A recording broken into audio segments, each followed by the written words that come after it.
What kind of shock was for you then when Primoz crashed and he left the race because he was your main goal? Yeah, no. I mean, like, first we already lost Alex, where we thought, "Ooh, this is going to be hard to compensate for Primoz, to have help in the climbs." Then, but at the end of the day, you live with it, and then of course, 2 days in a row, Primoz went down hard, and yeah, it's just frustration. It's just like you're just frustrated. You're just like, oh, come on, all that work, all that hard work, all that training, all that, sitting on top of a mountain there in Sierra Nevada and in Tinia, for what now? For going home in pain and injured and, disappointed. So, of course, a tough one for everybody. But then the most you feel for the riders, because for us in the car we have an air conditioning, we put it on 20 and we have a cold drink and we get over it somehow, because what you realize is life luckily continues. But then for the mental status of the whole team, the riders on the bike, like ready to do everything for their leader, it's a difficult one. And to redefine yourself, to refine yourself, and to say, okay, now guys, still we still have lots of stages to do. What do we do now? Speaks for the character of the team, that they were, stepping up. It's like literally they made every breakaway, couldn't win, still tried. Next day, couldn't win, still tried, and we just kept on going. And I think that really speaks for the character. And I also think, if Primoz is at home and he understands what the team is willing to invest then for the future, that's also good. If you're a leader, it's like, well, I have a team that never gives up. That's super important. Primoz is always optimistic. He always says that.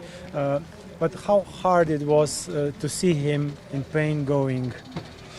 Yeah, I mean, obviously, the morning when we left, and he also had the words to the team in the bus, and thanked everybody, and yeah, it's hard for us because we know how much he invests. It's not just coming by talent, It's not really this type of oh yeah, he just freestyles. He has a lot of talent, and then he rides fast, and it's a lot of commitment, and it's a lot of suffering, and it's a lot of pain you go through, and then leaving the tour without achieving the goals.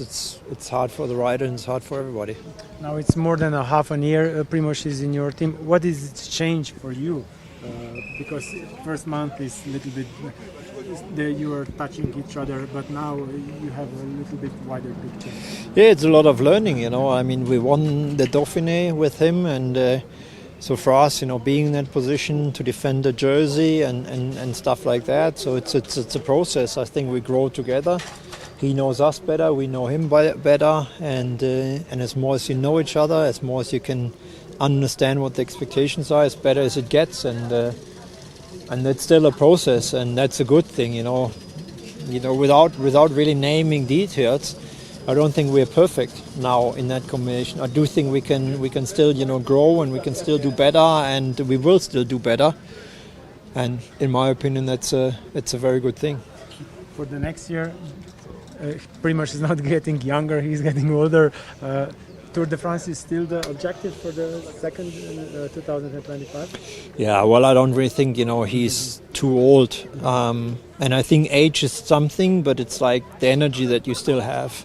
And since he's not a guy who started in the age of 10, started later, as still if you see, how shiny his eyes gets when he talks about racing, how emotionally he gets about racing.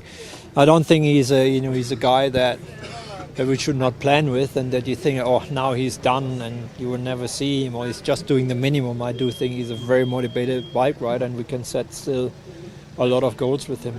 Thank you, Rolf. Yeah, thank you.